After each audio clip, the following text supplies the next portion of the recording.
पकड़ा जाता था उसको टंगिया से काटते थे, और नहीं पकड़ा या है भाग रहा है उसको गोली से मारते थे।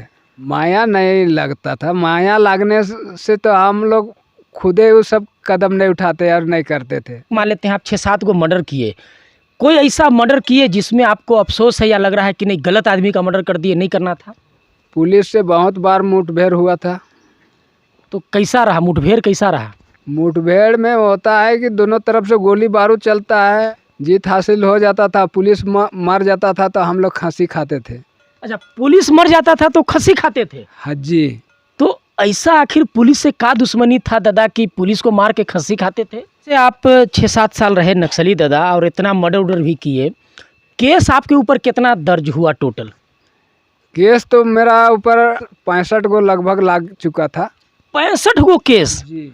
एरिया कमांडर थे झारखंड और छत्तीसगढ़ दोनों राज्य के एरिया कमांडर, 5 से 7 मर्डर किया, 65 मामला दर्ज, अपने समय के खूंखार नक्सली।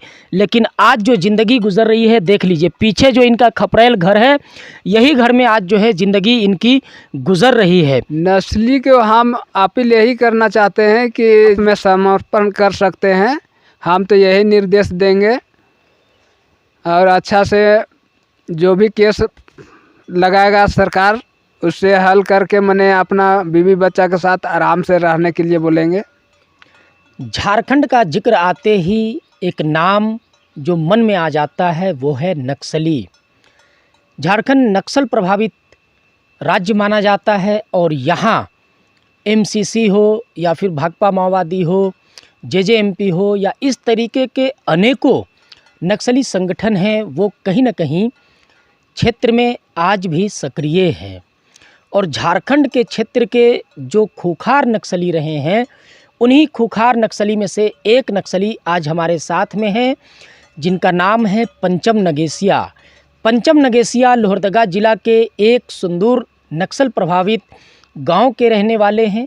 वर्तमान समय में ये जो है जेल से रिहा भी हो चुके हैं। इनके ऊपर जो मामला था वो मामला में ये बरी भी हो चुके हैं और आज जो है कैसी ज़िंदगी ये जी रहे हैं उस पर हम इनसे बात करेंगे। लेकिन उससे पहले आपको बता दें कि पंचम नगेसिया जो है वो एमसीसी के खूंखार नक्सलियों में से एक थे। पंचम नगेसिया 2 लाख रुपए के इनामी थे और पंचम नगेसिया का जो वर्चस्व है वो कहीं ना कहीं झारखंड में और आपका छत्तीसगढ़ इनका वर्चस्व माना जाता था।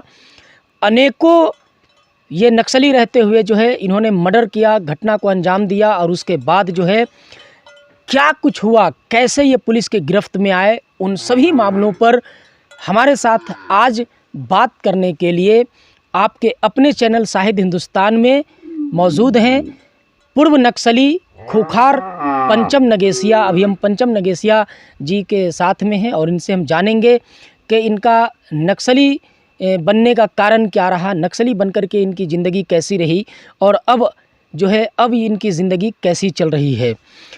तो स्वागत है दादा सबसे पहले हमिनकर चैनल में आपका। हाँ।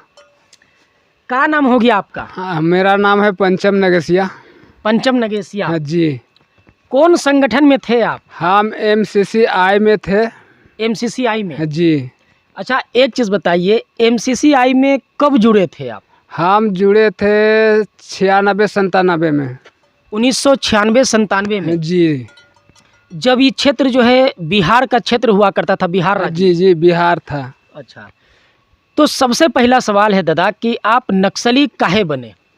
नस्ली बनने का कारण हुआ कि मेरा ज़मीन में बॉक्साइट माइंस खोल दिया था बिना पैसा कौड़ी देते हुए, और कितनों मना किए कि बंद कर दीजिए मेरा ज़मीन से, मगर बंद नहीं किया। उसके कारण मेरा मूड ख़राब हो गया। मूड ख़राब होने के बाद हमको काम दिया था ठग के कि परमानेंट के साथ नौकरी देंगे कह के, परमानेंट के साथ नौकरी नहीं दिया तो लास्ट में फिर हम हड़ताल उड़ताल कर दिए। उसके बाद मारपीट भी किए मैनेजर के साथ, उपाध्याय मैनेजर को मारपीट किए थे। उसके बाद रहने वाला चंदवा का है। उसके बाद हम छोड़ दिए मारपीट करके। उसके बाद माइनसवा भी छोड़ दिए और हम अपना पार्टी में चल गए 97-98 में। पार्टी में गए, उसके बाद फिर हम MCCI में जुड़े। उसके बाद हम पूछे वहाँ से कि मेरा हल होगा या नहीं होगा। बोला कि हल होगा बोल के बोला, मगर पार्टी भी हल नहीं किया, ना पैसा दिलवाया ना कोई हल हुआ। अच्छा, एक चीज़ है कि मान लेते हैं आपके ज़मीन में जो है बॉक्साइट खनन करने लगा, हाँ, बिना आपके सहमति के, बिना मेरा सहमति के बॉक्साइट माइंस खोल दिया था। तो आपको आखिर ऐसा काहे लगा? आप तो थाना पुलिस के पास भी जा सकते थे, कोर्ट कचहरी जा सकते थे, लेकिन आप नक्सलीय काहे बने? हम नस्ली बने इसलिए कि हम नया खून के आदमी थे। थाना में भी जाइएगा तो बिना पैसा का, बिना कोई केस नहीं लेता था। इसलिए हम सोचे कि हम गरीब आदमी पैसा कहाँ से देंगे कि हम केस लड़ने सकेंगे। इसलिए मैं चल गया पार्टी में, और पार्टी के सहारा लिए हम। तो नक्सली जैसे MCC जो आप बताए, तो उससे आपका संपर्क कैसे हुआ? कैसे उन लोग से आप मिले कैसे? MCCI के हम खोजने के लिए हम चल गए थे चंदवा पहाड़, चंदवा तरफ घूमे। उसके बाद धीरे धीरे 2-3 दिन घूमे, उसके बाद पता चल गया। उसके बाद हम उन लोग के पास डायरेक्ट जाके भेंट किए। तो झारखंड में आप देख रहे होंगे कि यहाँ जो है बॉक्साइट प्रचुर मात्रा में पाई जाती है। लोहरदगा जिला का जो पाखड़ है या बगरू है, और जो है आपका लातेहार ज़िला में भी जो है बहुत बड़े पैमाने पर, और आपका गुमला ज़िला में जो है बॉक्साइट खनन का काम होता है। पंचम नगेसिया का कहना है कि इन्होंने नक्सली का रास्ता इसलिए अपनाया कि इनके ज़मीन में जो है बॉक्साइट खनन हो रहा था बिना इनके मर्जी के, और इनको जो है मुआवजा भी नहीं दिया गया। अच्छा, एक चीज़ बताइए, नक्सली रहते हुए आप कितना मर्डर उडर किए दादा? मर्डर तो किए हैं 6-7 गो। 6-7 गो मर्डर किए? हाँ जी। तो मर्डर जब कर देते थे, किसी बेकसूर को मार देते थे, तो कैसा लगता था आपको? मारने के लिए कैसा लगेगा, कैसनो नहीं लगता था। अब वो गलत आदमी है, उसको शोक माया देखने से काम नहीं चलेगा। शोक माया देखने से मर्डर नहीं होगा। अच्छा, तो आप बोलते हैं कि गलत आदमी था, मान लेते हैं उसका भी तो घर परिवार है, बेटा है, बेटी है, बाल बच्चा है, तो आप अपने हक अधिकार के लिए नक्सली बन गए, और दूसरा को जो है उसको तो आप मार दिए, मर्डर कर दिए, तो उसमें अफसोस होता था कि नहीं? नहीं, अब वो भी गलत करता था। से गलत है, जो चोर है, बदमाश है, या किसी के बेटी बहन को इज्जत बलात्कार कर रहा है, वैसे ही आदमी को हम चुन चुन के मारते थे। अच्छा, मारते थे तो कैसे मारते थे? गोली से मारते थे या कैसे मारते थे? पकड़ा जाता था उसको टंगिया से काटते थे, और नहीं पकड़ा या है भाग रहा है उसको गोली से मारते थे। पकड़ा जाता था तो टांगी से मार देते थे, और नहीं पकड़ाता था तो गोली से मार देते थे। तो टांगी से अगर मान लेते हैं आप एक आदमी को अगर मार दे रहे हैं या उसको मर्डर कर दे रहे हैं, तो दया तो कितना बड़ा जालिम रहेगा, उसको दया आ जाएगा। आखिर आप लोग को दया काहे नहीं आता था कि जिंदा आदमी को टांगी से काट देते थे? जब बदनाम होने के लिए जाबे किए थे, तो बदनाम को सोचेंगे तो पार्टी कर नहीं पाएंगे। इसलिए हम लोग को कोई सोच माया नहीं था। कोई सोच में आना नहीं था। अच्छा, जैसे मान लेते हैं आप अभी आप बोले कि टांगी से मार देते थे, तो टांगी से कैसे मारते थे? कैसे किसी का हत्या कैसे करते थे? बैठा करके कहीं पर कैसे, या रस्सी से बांध बूंद करके, या कैसे करते थे? रस्सी उसी से नहीं बांधते थे, मैंने आगे बैठा लेते थे, और आगे तरफ से एक आदमी की वो बात करवाते थे, और पीछे तरफ से जाके टांगे से काटते थे। इतना खुखार! आपको देखने में इस सामान्य सीधा सा आदमी, एक गांव का आदमी लग रहे होंगे अभी, पंचम नगेसिया, लेकिन इन्होंने अभी खुद बताया कि लगभग जो है 6 से 7 मर्डर किए हैं, और मारने का तरीका भी बताया कि बताइए अभी जैसे हम लोग बात कर रहे हैं तो ऐसे ही बात करते थे? हाँ, ऐसे ही बैठ के बात करते थे और करवाते थे, और टांगे से काटते थे पीछे से? पीछे से। बाप रे, मेरे पीछे भी तो कहीं कोई नहीं ना है। अब बताइए, हम लोग जैसे भी बात कर रहे हैं ऐसे बात करते थे, और पीछे से कोई रहता था, वो जो है टंगी मार करके खेल ख़त्म। जी। अभी आप बता रहे हैं वाला कहानी दादा, तो हमको अंदर से बहुत दुख आ रहा है, तकलीफ़ हो रहा है, और सच पूछिए तो आप पर गुस्सा भी आ रहा है। तो आप जब करते थे ये वाला, तो आखिर आपको माया तो आता होगा? माया नहीं लगता था। माया लगने से तो हम लोग खुद ही वो सब कदम नहीं उठाते और नहीं करते थे। नहीं उठाते। अच्छा, आज तक मान लेते हैं आप 6-7 गो मर्डर किए, कोई ऐसा मर्डर किए जिसमें आपको अफसोस है या लग रहा है कि नहीं गलत आदमी का मर्डर कर दिए, नहीं करना था? नहीं करना था, मगर उन लोग को जो जैसा शिकायत करता था ना जनता, वैसे ही उन लोग को काम करते थे। वैसे ही काम करते थे। हाँ कहाँ कहाँ मर्डर किए? अगर हम जानना चाहें कि कहाँ कहाँ के आदमी को मारे तो कुछ बता पाइएगा? जी, कहाँ कहाँ के आदमी को मारे? कोचा का फेतवा नगेसिया का बेटा को टांगिया से काटे थे। अच्छा। उसको रात को जाके घर से उठा के लाए और उसके बाद केसियाडी कॉलोनी के पास काटे थे। कितना साल का था वो भी लगभग था, मेरा ही जोड़ी पारी था, मैंने 30-35 साल का उम्र में था। तो 30-35 साल का आप भी नगेसिया और वो भी नगेसिया? नगेसिया। तो नगेसिया क्यों काहे काट दिया? तो काटने के कारण हुआ कि मेरा घर में आता था, जनमुक्ति के लेके आता था और मेरा घर में बहुत बार आती मारपीट करवाने के चक्कर में लगाया था। हमको जान से मारने के लिए प्रयास करवाया था, इसलिए उसको हम काटे। इसलिए उसको काट दिए, घर से उठा करके लाए और काट दिए जंगल में? जी। और किसको मारे? और नारी नवाठे से एगो शहादत मियाँ को, वो आदिवासी लड़की को लेके भाग गया था, इसलिए उसको मारे थे। कहाँ मारे थे उसको? कैसे मारे? उसको आदमी छोड़ दिए थे जासूस और उसको पकड़ाया था कुड़ू में। कुड़ू में पकड़ाया था। उसके बाद उसको लेके चंदवा पहाड़ में खूब घुमाए। उसके बाद एक दिन घुमाए, उसके बाद उसको दूसरा दिन उसको टांगे से काट के हत्या किए। तो ये तो 2 हत्या, एक आप बताए अपना पड़ोस का गांव में जो है नारी नवाडी में एगो हत्या कर दिए और एगो इधर का पड़ोस के गांव में हत्या कर दिए। तो दोनों तो कहीं ना कहीं आप अपना गांव के अगले बगल का आदमी का हत्या कर दिए। हाँ, अपने आमने सामने का आदमी था। अब बाकी जो 5-6 गो जो हत्या किए तो वो कहाँ किए? और किए थे गोपाल नाथ सहदेव के कुड़ू में किए थे, कुड़ू पंडरा। कुरु पंडरा में? जी। तो आप कहीं ना कहीं एरिया कमांडर थे पूरा झारखंड, और कहाँ देखते थे? छत्तीसगढ़ और झारखंड। छत्तीसगढ़ झारखंड का एरिया कमांडर? जी। कितना का इनाम था दादा आपके ऊपर? मेरे ऊपर इनाम था 2 लाख के। 2 लाख रुपए का? जी। तो जब आप सुनते थे कि 2 लाख रुपए का इनाम है और एरिया कमांडर का आपको पद मिल गया तो कैसा लगता था? गर्व होता था या कैसा लगता था? गर्व लगता था। गर्व लगता था। जी। अच्छा, जितना आप मर्डर किए हैं तो लोकले मर्डर किए हैं, जी। और अभी जैसे आप अभी बाहर में अपना सामान्य ज़िंदगी जी रहे हैं, अभी आपको डर लगता है कि नहीं? अभी नहीं डर लगता है। अब तो घर से निकल गए और घर में अपना आराम से कमा खा रहे हैं। अब खेती बाड़ी कर रहे हैं और अपना बीवी बच्चा के साथ आनंद से रह रहे हैं। अच्छा, एक चीज़ बताइए दादा, कितना साल आप नक्सली रहे? जैसे मान लेते हैं 1996-97 में आप नक्सली बने, तो कै साल तक नक्सली रहे आप? 1997-98 में हम पार्टी में गए, ज्वाइन किए। उसके बाद हम 2002 में पकड़ाए, अक्टूबर महीना में। 2002 के अक्टूबर महीना में कहाँ से पकड़ाए, कैसे पकड़ाए? पकड़ाए थे हमको चान्हो थाना का पुलिस पकड़ा था, निंद्रा गांव में।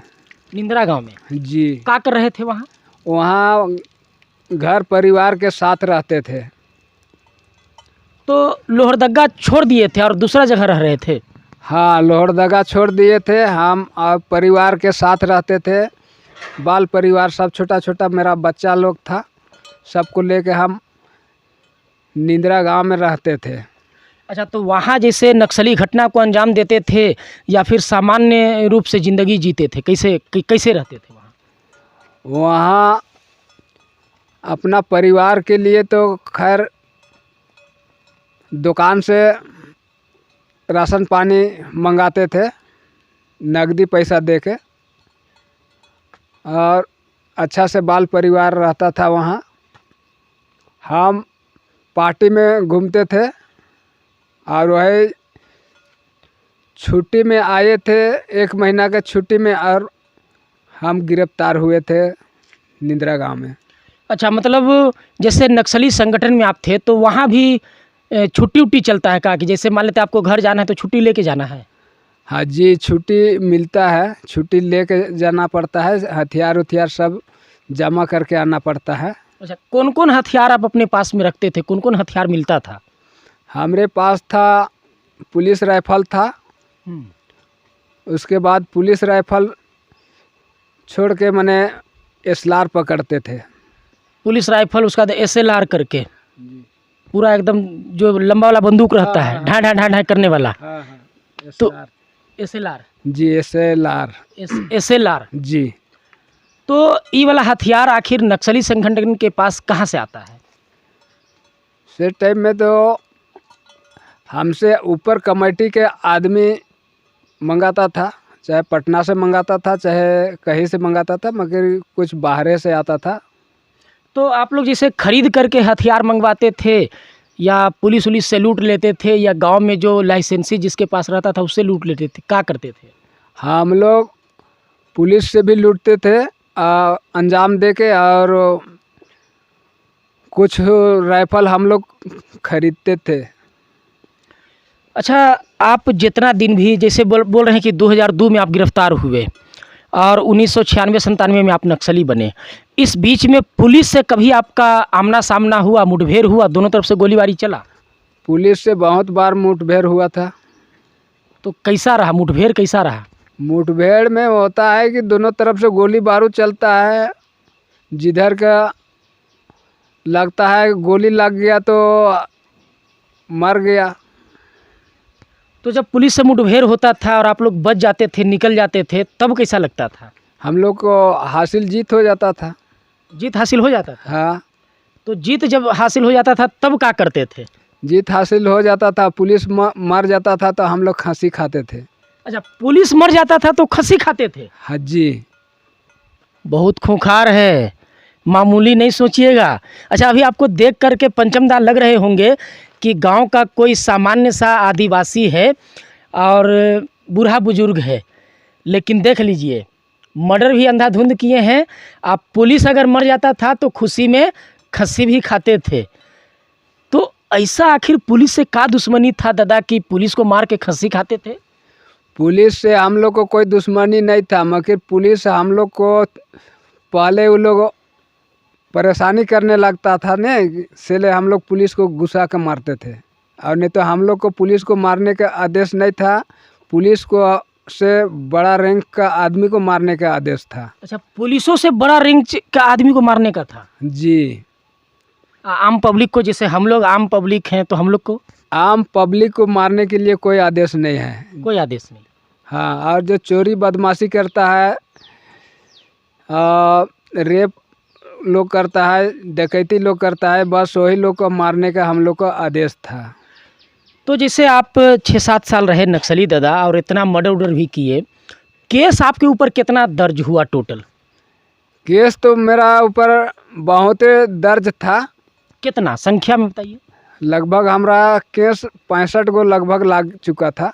65 गो केस? जी। 65 गो केस। तो वो सब केस अभी क्या हुआ? जैसे आप गिरफ्तार हुए उसके बाद वो सब केस का क्या हुआ? जितना भी केस गिरफ्तार हुए उसके बाद जेल जाने के बाद केस थाना से लग गया था। 3 गो थाना से केस लगा था, कुड़ू थाना से लगा था, सेना थाना से केस लगा था, और किसको थाना से केस लगा था। 3 गो थाना से केस लगा था। तो 65 गो केस का अभी क्या स्थिति है? अभी आप वो केस चलिए रहा है कि केस ख़त्म हो गया? केस मेरा ख़त्म हो गया। 2013 में हम जेल से निकले हैं। 2002 में पकड़ाए थे, 2013 में निकले हैं जेल से। अच्छा, 2002 में पकड़ाए और 2013 में जेल से निकले, लगभग जो है 10 साल ऐसा जेल में रहे। कौन जेल में थे? हम जेल में थे, लोहरदगा से रांची में थे, रांची दोनों जेल में थे। पुराना जेल में भी थे खटाल वाला में, और उसके बाद होटवार जेल में खटे हैं। अच्छा, लोहरदगा जेल भी और रांची का दोनों जेल में रहे। और उसके बाद जो है पूरा मामला, तो अभी का सब मामला बरी हो गए हैं? सब केस में बरी हो गए हैं। अच्छा, एक चीज़ बताइए दादा, सब केस में आप बरी हो गए बोल रहे हैं, लेकिन हत्या तो आप किए हैं? जी, हत्या तो किए थे। और उसमें अभी आप बरी हो गए, तो अभी कैसा लग रहा है? क्या लग रहा है कि कोई गलती किए थे कि नहीं किए थे? क्या लग रहा है? गलती तो किए थे, गलती करबे किए थे, तो गलती की एहसास लगता है कि गलती किए थे।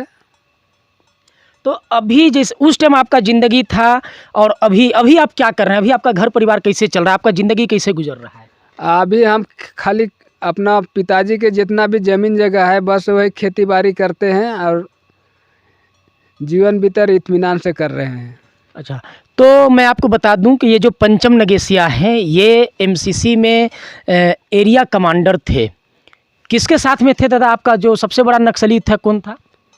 नथौनी मिस्त्री था और रामाशंकर मिस्त्री था, अति यादव था और वो नकुल यादव था। नकुल यादव, नथौनी मिस्त्री और एक क्या नाम बताया? रामाशंकर यादव। रामाशंकर यादव। इन लोगों का नाम न सिर्फ झारखंड बल्कि झारखंड, बिहार, छत्तीसगढ़, उड़ीसा और आप यूं कह सकते हैं कि पूरे हिंदुस्तान में कहीं न कहीं इन नक्सलियों का नाम था और है भी आज के डेट में। उसी संगठन से ये पंचम नगेसिया जो हैं उसी संगठन में एरिया कमांडर थे। इनके जिम्मे जो है ये झारखंड और जो है आपका छत्तीसगढ़ दोनों राज्य आपस में लगा हुआ है और दोनों जो है ये राज्य जो है कहीं न कहीं नक्सल प्रभावित है। पंचम नगेसिया का जो घर है वो लोहरदगा जिला के किस्को प्रखंड में है। किस्को थाना क्षेत्र के एक गाँव में ये रहते हैं और अभी जो है यहीं ये सामान्य रूप से अपनी ज़िंदगी जी रहे हैं। अच्छा, एक चीज़ बताइए दादा, आपको सरकारी कुछ लाभ मिला कि नहीं मिला? सरकारी तरफ से अभी तक ले हमको कोई लाभ नहीं मिला है। कोई लाभ नहीं मिला? कोई लाभ नहीं मिला है, कोई लोन भी नहीं मिला है, ना कोई सरकारी ओर से कोई लाभ, ना इंदिरा आवास मिला है, ना कोई घर दुरा मिला है, ना कोई किसी तरह का कोई लोन फंड कुछ नहीं मिला है। तो आपका घर कौन वाला है? मेरा घर है देही वाला है। देख लीजिए, अभी हम लोग जो बैठे हुए हैं अपने सहयोगी से कहेंगे ये भी दिखा देने के लिए। देखिए, अभी हम लोग जो ट्रैक्टर का ये जो खेत उत जोताता है बरसात के दिनों में, इस पर हम लोग बैठे हुए हैं और ये जो है पंचमदा का ये गाय गोरू सब यहाँ पे बंधा हुआ है, बहुत अच्छा सा जो है। तो अभी गाय गोरू ही पोस रहे हैं यहाँ पर और उसके बाद घर देख लीजिए यही है। एगो ट्रैक्टर भी लगा है दादा। ट्रैक्टर को फाइनेंस में लिए हैं, फाइनेंस में खेती उती करने के लिए। खेती उती करेंगे कह के। अब तो बूढ़ा हो गए हैं, हर जोतने नहीं सकेंगे कह के मैंने हर जोतने के लिए मैंने ट्रैक्टर लिए हैं। अब बूढ़ा हो गए, हर जोतने नहीं सकेंगे बैल से, इसीलिए जो है एक ट्रैक्टर जो है अपना फाइनेंस करा लिए हैं। एरिया कमांडर थे झारखंड और छत्तीसगढ़ दोनों राज्य के एरिया कमांडर। 5 से 7 मर्डर किया, 65 मामला दर्ज। अपने समय के खूंखार नक्सली, लेकिन आज जो ज़िंदगी गुजर रही है देख लीजिए। पीछे जो इनका खपरेल घर है यही घर में आज जो है ज़िंदगी इनकी गुजर रही है। और आम तौर पर आप सुने होंगे, हमने पहले इससे पहले भी इंटरव्यू किया है दानियल लकड़ा जो नक्सली थे जिन्होंने आत्मसमर्पण किया, भंडरा थाना क्षेत्र के थे। और ये जो दादा है ये किस्को थाना क्षेत्र के हैं। तो इनका भी आप घर देख लीजिए। नक्सली होने के बावजूद जो है आर्थिक रूप से कोई बहुत ज़्यादा संपन्न नहीं है, कहीं ना कहीं ज़िंदगी गरीबी में ही गुजर रही है। खेती बाड़ी करने के लिए ट्रैक्टर ले लिया है, कहते हैं कि सरकारी मदद भी नहीं मिल रही है। अच्छा, एक चीज़ बताइए दादा, आज भी कहीं ना कहीं अपना झारखंड में नक्सली तो है, मानते हैं कि नहीं? नस्ली तो है मगर अभी ये आसपास कोई पता नहीं लगता है। खाली उधर छत्तीसगढ़ तरफ हल्का फुल्का सुनने में आता है, काहे कि हम लोग टीवी टबा देखते रहते हैं, न्यूज में तो पता लगता है। अच्छा, तो अभी आप शाहिद हिंदुस्तान का यूट्यूब चैनल के माध्यम से क्या अपील करना चाहिएगा? जो नक्सली है उनसे क्या अपील करना चाहिएगा आप? नस्ली को हम अपील यही करना चाहते हैं कि जो भी है अपन अति कर सकते हैं, आत्मसमर्पण आप में समर्पण कर सकते हैं। हम तो यही निर्देश देंगे और अच्छा से जो भी केस लगाएगा सरकार उससे हल करके मैंने अपना बीवी बच्चा के साथ आराम से रहने के लिए बोलेंगे। ये वाला ज़िंदगी अच्छा है जो अभी आप घर परिवार के साथ रह रहे हैं, ये वाला ज़िंदगी अच्छा है या नक्सली वाला ज़िंदगी अच्छा है?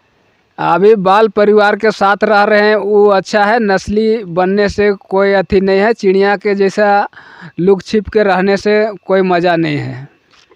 तो आप देख लीजिए कि खूंखार नक्सली रह चुके पंचम नगेसिया जो है अभी जो लोग नक्सली गतिविधि में शामिल हैं उनसे दादा अपील कर रहे हैं कि उस तरीके का ज़िंदगी जीने से कोई फ़ायदा नहीं है। आप जो है आत्मसमर्पण करिए और सरकार की जो आत्मसमर्पण नीति है उसका लाभ उठाइए, उसका फ़ायदा उठाइए और जो है सामान्य रूप से अपने परिवार के साथ में खुशियों भरा ज़िंदगी जो है व्यतीत करिए। तो अभी हम थोड़ा सा पंचम दा का घर भी दिखा देते हैं कि कैसा है। आइए दादा थोड़ा सा आपका घर भी दिखा देते हैं, जो हम लोग के जो व्यूअर हैं इनको भी पता चलना चाहिए कि इतने बड़े नक्सली होने के बावजूद, खूंखार नक्सली थे, दो राज्य के एरिया कमांडर थे और यही मिट्टी का खपरेल घर है।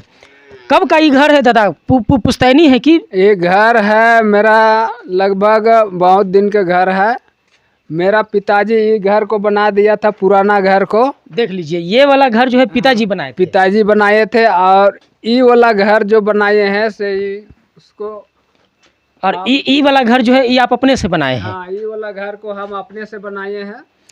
और ये घर को पुलिस 3 बार कुर्की किया था, 3 बार पीटा था, मगर तीनों बार हम खपरा उपरा खरीद के डाले थे। और अभी तकले जब जेल से निकले तो अभी तकले कोई सरकार के ओर से कोई इंदिरा आवास मिल रहा है, ना कोई अम्बुआ आवास मिल रहा है, किसी तरह को कोई मदद नहीं मिल रहा है। मगर क्या करें, अब मेरा घर को देखवे कर रहे हैं से गिर के टूट फाट के सब चौपट हो गया। अब लकड़ी भी नहीं मिलता है कि लकड़ी लाए और घर बनाए। तो आप उतने बड़े नक्सली थे लेकिन घर का स्थिति देख लीजिए, पूरा मिट्टी और खपरेल का है और इतना मतलब कहीं ना कहीं गरीबी में ज़िंदगी गुजार रहे हैं। अभी आप सरकार से क्या अपील करना चाहिएगा इस वीडियो के माध्यम से? सरकार से अपील तो यही करना चाहते हैं कि अब उम्र के हिसाब से पेंशन मिले और कम से कम घर बनाने के लिए कुछ मदद चाहिए। तो आपने अभी देखा हमारे साथ में एमसीसी के खूंखार नक्सली रहे पंचम नगेसिया जी हमारे साथ में थे और ये जो घर है ये उनका है। और किस लिए वो नक्सली बने, कैसा नक्सली बन कर के उनका ज़िंदगी रहा और अभी वो कैसे ज़िंदगी अपनी गुजार रहे हैं। शायद हिंदुस्तान के यूट्यूब चैनल पे लगातार आप इस तरीके का वीडियो और इस तरीके की स्टोरी को आप देखते रहते हैं। हमारे चैनल को आप जो है सपोर्ट करें। अगर वीडियो आपको अच्छा लगता है तो इस तरीके की जो स्टोरी होती है इसको आप ज़्यादा से ज़्यादा लोगों के पास जो है शेयर भी कर सकते हैं। और आप इस पंचम नगेसिया की पूरी कहानी को लेकर के क्या कुछ सोचते हैं या आप अपने कमेंट के माध्यम से भी हमें बता सकते हैं। आज की इस वीडियो में इतना ही, हम मिलेंगे अगली वीडियो में, तब तक के लिए जोहार, जय हिंद, जय झारखंड।